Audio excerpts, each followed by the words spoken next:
Hello everyone, I'm Bogdan and this is the story of how I went about to change the rear springs on the BMW F10. This video might include also the front part, the main bits. We will be now focusing on the rear of the car. And for you to change the springs, you will need to remove the wheel, remove the lining. After that, you will go inside of the car, take out the cover and the speaker. For doing this, it will help for you to remove the headrest. So out with the headrest, remove the speaker, disconnect the speaker, remove that it has like a foamy material to reduce noise.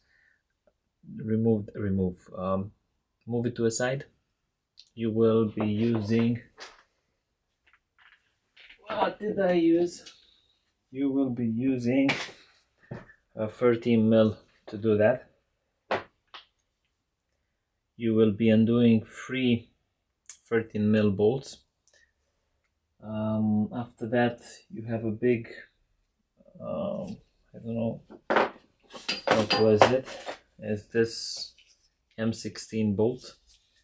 That one needs to be undone, and you will be able to remove the rear strut, the rear shock absorber. You will be needing 2 clamps to compress the spring, and after that you will be installing your Eibach spring. The interesting part is that the new spring doesn't need to be compressed, so it is shorter than your original spring, and it's able to fit without you needing to compress it. You need to pay attention to the top rubber mount, so your spring will need on the top bit to sit correctly.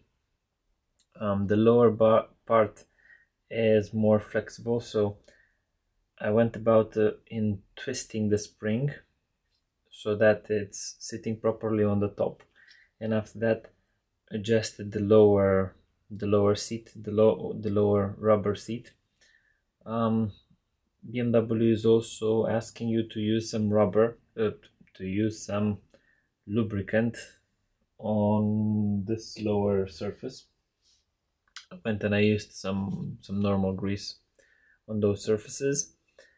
When installing, you will need someone to push a little bit on your lower arm on the wheel, and the second part of the install seems to be quite easy. I've learned on this side. On the other side, I kind of know the steps, so I'm gonna go and do them, and also try to record a time lapse for this. Now, when you're doing them, when you are tightening everything up, the top part is 27 Newton meters, and for the lower part, BMW is saying for this F10, let me take my notes, BMW is saying 250 Newton meters. This is for the F10. They have some exceptions, but those exceptions are for a M14 bolt, which this isn't. This is a M16. So I'm gonna do the final install. I'm gonna torque the bolts, reinstall the lining, finish installing the speaker, and you'll see me in the time lapse on the other side.